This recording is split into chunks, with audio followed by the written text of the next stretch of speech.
저는 이 생식으로 74가지, 74가지. 여기 뭐 채소, 과일, 곡류 이 안에 다 들어있거든요.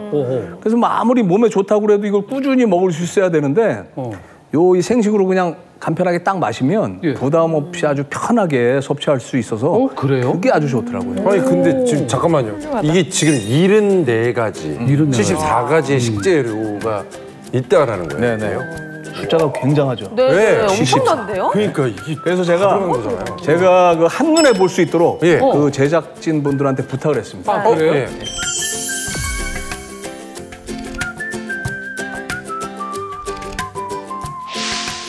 이게 다 뭐예요? 어마어마하죠. 예, 74가지가. 예, 근데 사실 이게 장 건강에 굉장히 좋은 식재료들인데요. 여기 74가지가 되는 거죠. 야, 자주 보던 것들도 있고 여기서 좀 처음 보는 것들도 있어요. 다채 뭐 이런 것들은. 아니 근데 해조류랑 그리고 또 일반적인 그냥 뭐 버섯류 뭐 이런 것까지 다 들어가 있네요. 한 번도 안 먹어본 것도 있는 것 같아요. 진짜 말 그대로 건강에 좋은 식재료들이 쫙 나열이 돼 있습니다. 이걸 다 알고 먹기도 어려운데 이렇게 한 번에 이렇게 해서 먹을 수 있다니까 얼마나 간편하겠어요. 아니 겨우살이 이런 거는 인생에서 한 번도 못 먹어봤을 것 같은데요. 저는 나한과나 이런 거. 근데 아까 장 건강이 무너지면 뭐 용종이 생기고 암으로도 발전할 수 있다고 하셨잖아요. 그래서 그런지 굉장히 항암에 유명한 재료들도 많이 보이는데 그러네요. 특히 저 차가버섯 아까 영상 속에서 물 대신에 차로 드시기도 했던 거잖아요. 아, 맞네. 네, 맞습니다. 차가버섯은요, 면역력 증진과 염증 완화에 도움을 주는 것으로 유명하죠. 그 중에서도요, 특히 베타글루칸 성분은요, 뛰어난 항암 효과가 있는데요. 그래서 암을 유발하는 유해 물질을 없애주고 체내 활성산소도 제거해서요, 면역력 증강에 도움을 줄 수가 있습니다. 그리고 아까 이제 여러분들이 계속 얘기했던 것 하나가 있는데요. 겨우살이에요. 겨우살. 네, 그걸 얘기를 많이 하셨었는데요. 동의보감에요, 맛은 쓰지만 독이 없는 약재로 기록되어 있는 겨우살이는요, 렉틴 성분이라는 것이 풍부한데요. 이 렉틴 성분은요, 암세포를 공격하는 NK 세포의 활성을 증가시켜서 암세포의 성장을 억제하는 데 도움을 갖는 것으로 알려져 있습니다. 네, 아주 잘 봤습니다. 그런데 이 솔직히 74가지가 참 적은 숫자가 아니에요. 맞죠. 그죠? 네. 근데 이거 어떻게 한 번에 섭취할 수 있는 건가요, 이거? 네, 그 비법이 뭔지 제가 직접 한번 보여드리도록 하겠습니다. 자, 생식에 아까 전에 들어가는 74가지 중에 케일이 있었어요. 제가 케일 아까 전에 125장 먹어야지 하루 섭취 권장량이라고 맞아요. 했잖아요. 그런데 자, 이렇게 많은 양의 케일 매일매일 어떻게 먹어요? 먹기가 너무 어렵죠. 자, 그런데 지금 제가 케일 4장을 이렇게 준비를 해봤어요. 이게 동결 건조된 케일입니다. 이거를요, 제가 한번 자, 가루로 한번 만들어 볼게요. 이거를 가루로 이렇게 만들어 버리면은 이렇게 완전히 다 바스러지면서 가루가 되면은요, 이게 결국에는 어떻게 되느냐, 요 정도로 네, 정말 조그만하게 부피가 확 줄어드는 게 보이시죠? 그럼 먹기 쉽죠. 그렇죠. 생케일을 이만큼 드시는 것보다 조그만하게 부숴놓은 케일 요만큼을 드시는 게 훨씬 더 부담이 덜 될 거 아니에요. 근데 그 동결의 동자가 이제 얼린다는 뜻인 거죠. 건조는 말리고. 그러니까 이게 막 얼렸다가 말렸다가 이러다 보면은 식재료의 원상태가 아닌 거니까 어느 정도는 영양소가 손실되고 없어지지 않을까 걱정이 되는데요. 전혀 그렇지 않다고 하더라고요. 이게 동결 건조는 식재료의 수분만 싹 제거한 거기 때문에 영양소는 그대로라고 그러더라고요. 진짜요? 맞죠, 선생님? 맞습니다. 역시 건강이세요. 이 동결 건조라고 하는 것, 특히 이 최준영 씨께서 말씀하신 것처럼 이 식품을 영하 섭씨 40도 이하에서 수분만 제거해서 건조시킨 겁니다. 이 동결 건조는 열을 가하지 않았기 때문에 비타민이나 베타카로틴 등의 좋은 영양 성분의 손실을 최소화할 수 있습니다. 실제로 물이 들어가게 되면 형태와 영양소가 원래 그 모습대로 되살아납니다. 자, 화면 한번 보시겠어요? 네. 물에다가 넣었더니 화면을 보시면 수분을 점차 흡수하면서 원래의 모습으로 돌아오는 것을 확인하실 수가 있습니다. 네, 그뿐만이 아니라 자, 물에 흡수된 다음에 아까 동결 건조됐던 브로콜리를 한번 찢어볼까요? 어떻죠? 찢겨줘. 실제 동결 건조 전에 결까지 그대로 살아있을 정도로 복원되는 것을 확인하실 수가 있습니다. 이렇듯 이 동결 건조된 식품은 실제 물에 들어가게 되면 원래 모습 그대로 돌아올 만큼 복원성이 좋은데요.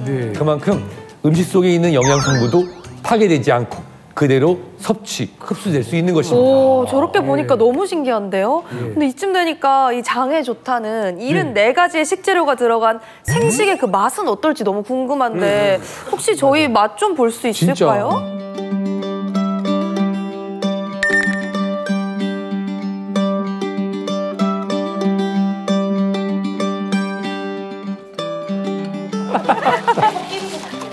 금방 섞이네요. 네, 그러네요. 맛이 궁금해요, 진짜. 드셔보세요. 향이 좋은데? 제 옆에서 아까부터 궁금해하시던 김한 씨. 약간 구수한 맛도 있으면서. 고소하죠? 네. 여기 색깔이 파래가지고 뭐 약간 뭐 쌉싸름할 것 같은데 전혀 안 그렇죠? 맛있다. 사실 저는 그 채소 풋내 같은 거 날까 봐 되게 걱정했는데 진짜 약간 구수한 그 약간 미숫가루 같은 느낌이 나고 너무 좋은데요. 네. 일단 목에 넘김도 나쁘지가 않아요. 아니, 제 아내는 어디 급하게 나갈 때 예. 요거 그냥 요거 하나 이렇게 탁탁 해가지고 한 끼 대용으로도 가끔 먹고. 그러게요. 그렇겠네요. 아, 그러면 이 생식이 장 건강에는 좀 어떤 도움을 줄 수 있는지도 자세히 들어봐야 될 것 같아요, 선생님. 네, 아까 전에 그 넓은 판에 건강한 식재료 74가지가 한데 모인 이런 생식은요, 각종 좋은 영양분은 물론이고 오염된 장을 청소하는 식이섬유가 굉장히 풍부한데요. 이런 식이섬유가 장 건강에 어떻게 도움을 줄 수 있는지 제가 이해를 돕기 위해서 영상을 준비했습니다. 네. 장 건강이 무너지게 되면서 독소와 노폐물이 가득 쌓여 있는 모습이죠. 네. 이때 식이섬유를 섭취하면 어떻게 될까요? 오, 어떤가요? 싹 다 청소되는데요? 맞아요. 야, 이렇게 끌고 나가는구나. 이렇게 소화되지 않고 섬유질 형태로 장 속에 들어온 식이섬유가 독소와 노폐물을 흡착해서 같이 빠져나가면서요, 장은 깨끗한 상태가 될 수 있는 거죠. 네. 식이섬유가 장 건강에 도움이 되는 걸 확인한 연구 결과도 있는데요.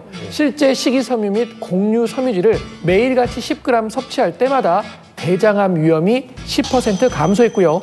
섬유질을 가장 많이 섭취한 사람은 가장 적게 섭취한 사람에 비해서 사망 위험이 최대 30%나 감소했다고 해요. 그럼 결국 장 속에 독소가 안 생기니까 맞다. 용종 예방에도 도움이 되겠네요. 네, 그죠? 맞습니다. 이 대장암의 발병 원인 중에 하나가 바로 이 대장에 생긴 염증이 반복되게 생긴 암의 씨앗, 용종이라고 말씀드렸잖아요. 네. 그런데 이 생식이 염증 억제에 도움을 줘서 대장암 예방에도 도움을 줄 수 있다는 연구 결과가 있습니다. 화면을 보시면요, 이 정상쥐의 대장 장면을 찍은 사진입니다. 이 장은요, 음식물이 들어오게 되면 영양분을 흡수해서 체내에 필요한 것으로 운반하는데 이때 영양분을 흡수하는 것이 바로 이 큰 줄기처럼 뻗어 있는 흰색의 점막 주름입니다. 이 주름이 넓게 형성되어 있어야 영양분을 더 많이 잘 흡수했기 때문에 이게 매우 중요한 부분이거든요. 그리고 이 흰점처럼 보이는 부분도 있죠. 그렇죠? 이거는 장내에 항염 작용을 하는 배상세포입니다.